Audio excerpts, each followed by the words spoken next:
Let's head down the shore.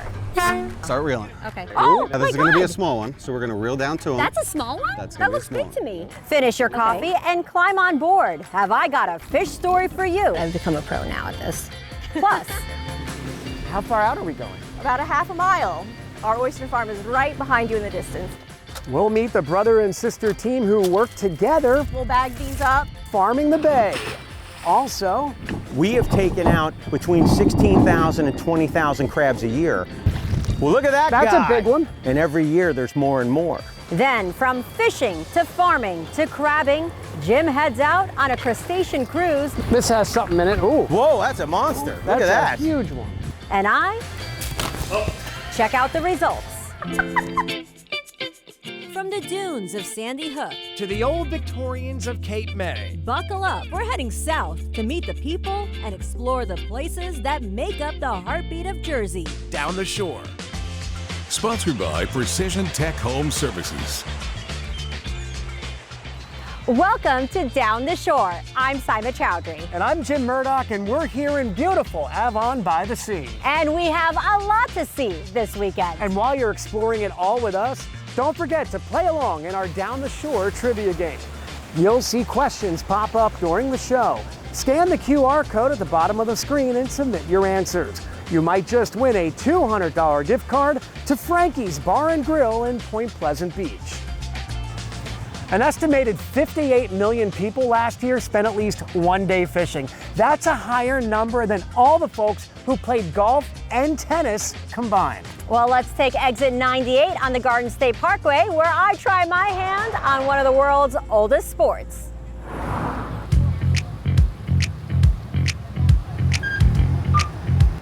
All right, guys, good morning. Welcome aboard. My name is Cole. I'm up here driving the boat. We're going to head out towards where we fished yesterday. We had pretty good fishing yesterday, a lot of action.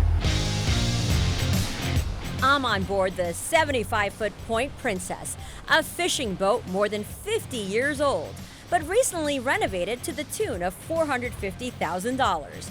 The ride is steady and smooth, the weather picture perfect. Captain Cole Ryback is piloting my first fishing trip. You know, this 9-to-1 trip is perfect for beginners. It's a short enough time to where if they don't love it, they're not stuck here, but it's enough time to where if they do love it, by the end they're in the game just like if they've been doing it for 20 years. I grew up fishing with my dad. My dad ran a boat like this for 35 years now. I still can't believe that I'm able to make a living doing something I love to do. Cole's dad, Dave Ryback, has captained the sister ship Queen Mary since 2011. There's been a Queen Mary in Point Pleasant since the 60s. I started working on the boat when I was in high school. You'll see the same families coming back once or twice a year, and you watch these kids grow up. Started working on the boat when I was about 12, and here we are, all these years later. Rod, reel, and bait in hand, I'm all set. That's the bait? That's gonna be our lure. Mate Nick Tokarski walks me through the basics. We're gonna leave about a pole's length of line so that the lure sits just like that with the fish on. If it's a small one, we're gonna go ahead and lift it, rod tip up, and we're gonna swing him in like that. We're gonna let it go all the way to the bottom. And in no time at all, wow. Start reeling. Okay. Woo. Reel Hold it on, how? drop it back down. I got a bite. How do I reel it? Just forward, just always going forward. Always going forward, okay. I think it's a big one. This is insane. Okay, Oh, ready? Now this is my gonna be a God. small one, so we're gonna reel down to him. That's a small one? That's That gonna be looks small. big to me. Nope. And Where's there we Bob? go. Oh, my God. Ah! Now that's a fluke. That's a fluke. That's a fluke, summer flounder. Okay, so we're not gonna need a bigger boat, but I'm starting to get the feel for it. I'm not trying to show off, but I've become a pro now at this. That's a keeper right there. It's a male black sea bass. Meanwhile, all around me, young and old, That's a really nice one. Oh yeah. are reeling them in. Oh, look at that. He's got spikes everywhere. All right, there we go. We caught Kathy Wilson catching a sea bass. It's a special day for Kathy and her family. We're commemorating my dad's 5-year of his passing, and we wanted to do something special.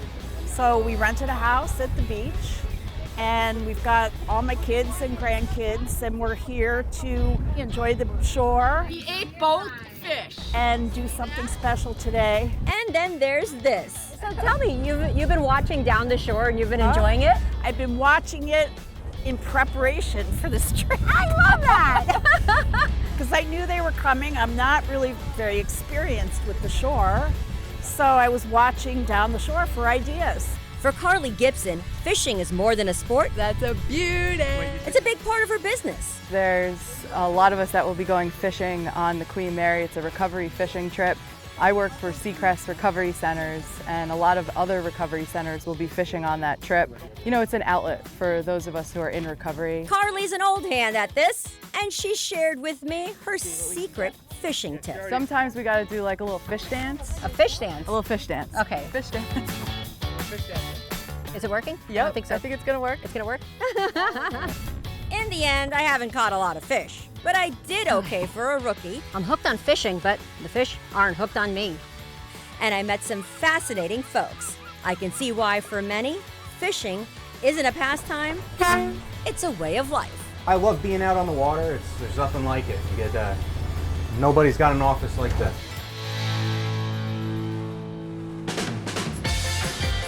Did you have any luck catching dinner? Actually, not much luck needed when your farm is underwater. So let's take exit 58 on the Parkway to Little Egg Harbor, and you'll meet a brother and sister duo who farm oysters.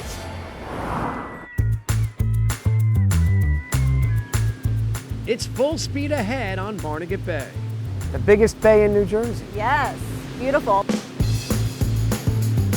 How far out are we going? About a half a mile. Our oyster farm is right behind you in the distance. Barnegat Bay is 42 miles long and only 4 miles across at its widest point. It's believed the indigenous Lenape people worked this bay for oysters long before Europeans arrived. These days, Katie Gross and her younger brother Jordan Lapinto raise oysters in a corner they lease from the state. They're out here year-round, whatever the weather. We got bugs, wind, heat, cold, rain, all the above, and we're still out here every day working the farm. The shellfish thrive here in the Barnegat Bay. Why? What makes it so perfect? Well, we got a lot of wave action here, a lot of good food for the oysters to eat. The climate works out great for the oysters. They grow really well in the summer months. Oyster farming plays a significant role in saving and restoring the oyster population. Katie walked me through their process. We grow them in cages. Oh, okay. So we start them on floating cages, and then before we harvest, we put them in bottom cages on the bottom of the bay. Each cage has 4 bags in them. So every cage that you see is filled with oysters. Katie and Jordan maintain about 700 cages. They buy the oyster seeds for cents each. How many seeds are we looking at? We have 5,000 baby oysters in this bag. The bags are pulled up 3 to 4 times a year to split the oysters into more bags to allow for growth. They reach maturity in about a year and a half. Pulling fully grown oysters up from the bottom is a little more involved. Those cages weigh 500 to 600 pounds. So these are our market oysters. We'll bag these up and sell them next week. 100 in the basket, in each basket. All right, here's 5. Let's do another 5. I'm up to 60, and I'm costing them money because it's taking me so long. Here's 70. Don't screw me up. Market ready, they'll sell these for about 60 cents an oyster. 100. Every week we do 11 to 12,000. So yeah, so it adds up. Jordan ran a landscaping business before turning to the sea 8 years ago. I just got sick of what I was doing. And, you know, everyone talks about making a career change, but just figured I would. How cool is it you get to go to work here in the water every day? I love it. Katie was a pediatric nurse when her life took an unexpected turn. In 2020, I was diagnosed with breast cancer. At that time, I went through 6 months of chemo. I did radiation, surgery, and my heart wasn't in it to go back into nursing. There might be a handful of good ones in here, but I wanted to be outside, My brother was needing help at the time, so I thought it was a good opportunity to step in and do something different. These aren't quite ready. These have to go back in the oven. Yep, these need to go back in the bag. They'll sit for a little bit longer. Back in the aquatic incubator. So, can a brother and sister make their work relationship work? Yeah, it's nice. It's, you know, some days we don't have to speak. We can just be silent all day, or we can tell, you know, the same old stories we've heard 100 times. I feel very lucky that we are in this unique situation. I feel like, you know, what we're able to get done out here is pretty remarkable, just the two of us. A sibling success story on the bay, down the shore. Wow, underwater farming? Who knew? Yeah, nice people too who have found a really unique way to make a pretty cool living. Still ahead, I go back to the bay. Oh, we got one. That one goes back, right back down. And another underwater farm that's thriving in Jersey.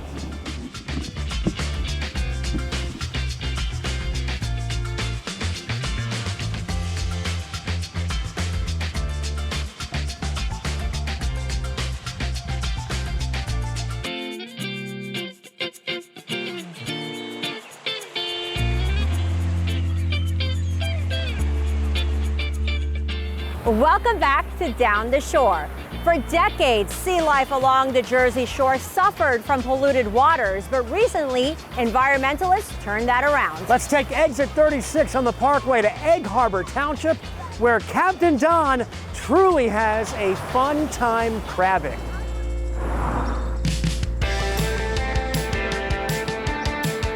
Welcome, we're on Fun Time Crabbing. We're gonna go out into the bay. Captain Don Doherty is the owner here and our guide on this beautiful summer morning. This doesn't really look like the New Jersey a lot of people think of when you watch the opening of The Sopranos. They don't do it in a marsh out in Tuckahoe. We're heading out to Great Egg Harbor Bay. First things first, the safety briefing.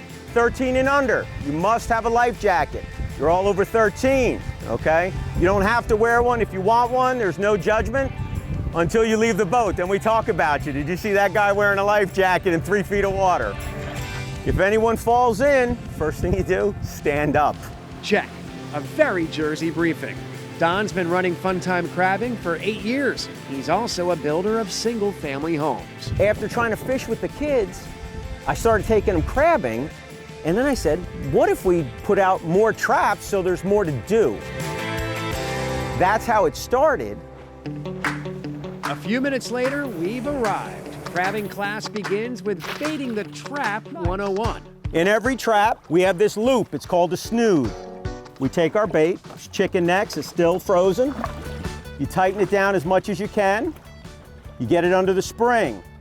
Next step, the drop. And you are good to drop. I'm good to drop. I can do it on this side? You may. All right. Good to go. Throw. Perfect. Look at that. We set our trap.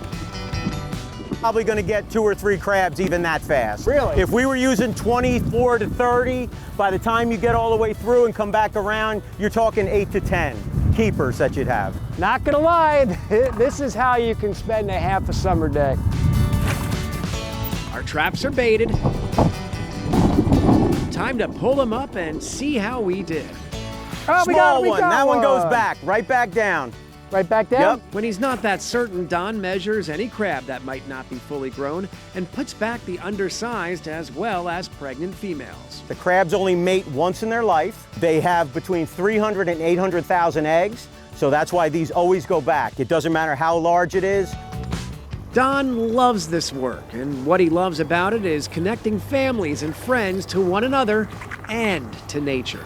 This has something in it. Ooh. Whoa, that's a monster. Look at that. That's a huge one. The boat is ankle deep in water and we're catching crabs. Well, look at that guy. That's a big one. That's what people remember, and that's what you're gonna remember about your grandfather or grandmom, or they showed you how to cook the crabs or how to pick one when you got home. And that's a connection that is missing in so many things that people do now. A great way to spend time together on the bay, down the shore. and the crab population is absolutely thriving. You know what? Why don't we keep this theme going and let's take exit 82 to Seaside Park, where we visit the owners of a legendary crab house. It's lunchtime at Bum Rogers Crabhouse, a year-round restaurant right off the shore. We're known for the burgers here. The lobster, all our seafood comes in fresh every day. Nothing beats a fresh crab. I'm in the kitchen cooking with Roberto. It feels weird. Wait, how many do I have so far? You got 5. You got 3 more. Give me 3 more. This feels weird. Fresh garlic on All top? over on top, yeah. Okay, just all over? Yeah. Pour it on there? Yes. All right. A little bit of hot sauce or a lot of bit of hot? A lot of hot sauce. I like it. Head chef Roberto Barres has been working here for more than 30 years. He started at the bottom of the business. Go in the back, do dishes, and prep, passing, and now I'm working online. But why stay here? Why not go somewhere else? Well, because I like working here with the bosses. We've built a year-round business here, and it's worked out really well for us. His bosses, Gary Jablonski and Jerry Rotunda, are two of only a few lucky people who actually caught a break from Superstorm Sandy. We were supposed to close November 2nd. I think Sandy hit October 29th, so we couldn't get in here till January. But it allowed us to actually do a lot of renovations, which we would have probably have never been able to do, because we were never intending on closing the restaurant. Gary and Jerry are longtime friends. They come from very different backgrounds. I worked on Wall Street. I was a bond trader for 26 years, but in 2006 I retired and, tried to do other opportunities. I started working on the boardwalk in Seaside Heights when I was 12. I've been in the business ever since. Look at that go. It smells amazing. Following my culinary magic in the kitchen. Mine's extra saucy, but it's okay because that's me. It's time to sit down for a relaxing meal. All right, let's do it. All right. Crack it in half. Kitchen manager Mike Rotunda is Jerry's son. For some reason, he's been asked to help me out. Whole crab. The whole crab? That might have been too much. That was a good jerk. Right. Put your thumbs in the middle of it. Put my thumbs in the middle. And just push. I'm trying not to sound like a girl right now, but I was gonna say I'm trying not to break a nail. And squeeze. Pull it out and eat it. What if it gets shell? You spit it out. It's a legendary restaurant run by two friends, carrying on a decades-long tradition. We're pretty proud of walking around this place and seeing it packed with people having a good time. Hopefully it'll be here for another generation or two and we can keep feeding people and keeping them happy. Okay, yours, you got messier. A great place for a slightly messy, very delicious meal. That's why we're wearing bibs. You'll find only down the shore. So Jim, between Bum Rogers and fishing, it's been a lot of firsts for me this season. You did a great job. You're definitely a natural. What can I tell you? Still ahead, the Jersey Shore pier that refused to quit.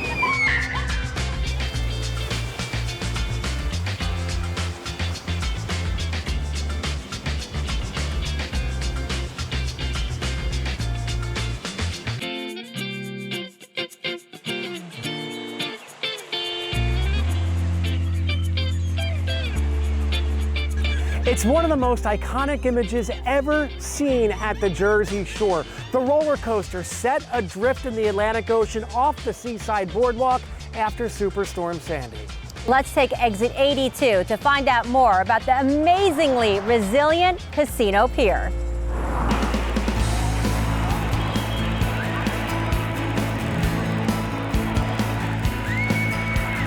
Casino Pier has been around since 1932.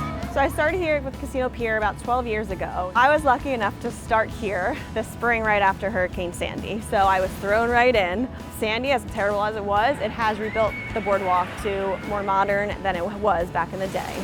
We lost a lot of rides. The Jetstar was obviously the iconic roller coaster in the water. We lost a lot of the Music Express cars. We did lose a lot, but we also brought back a lot of the rides. Brand new though. We are definitely at the ups. I mean, we have as many rides or even more rides on the pier than we had pre-Sandy. We have brand new slides in the water park. We have new eateries and bars. Across the boardwalk, there's a lot more stores and a lot more renovations. So there has been changes, but it's still been bringing families to the Seaside Heights Boardwalk for a very long time.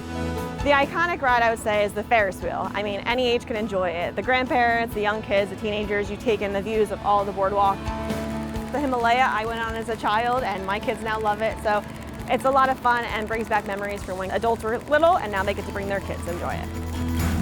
We have really established more as a family fun destination. It's fun for all ages.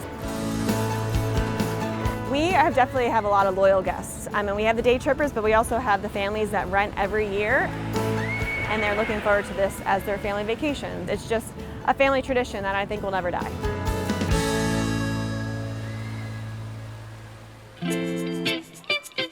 Casino Pier is back and better than ever. Be sure to check it out. And it is a terrific family spot. Hey, it's time to check your answers to our Down the Shore trivia game. If you've been playing along, scan the QR code at the bottom of your screen. It'll take you to our website where you can submit your answers. You might just win a $200 gift card to Frankie's Bar and Grill in Point Pleasant Beach. Well, that does it for us this week. Be sure to join us next time for more people and places you'll find only Down the Shore.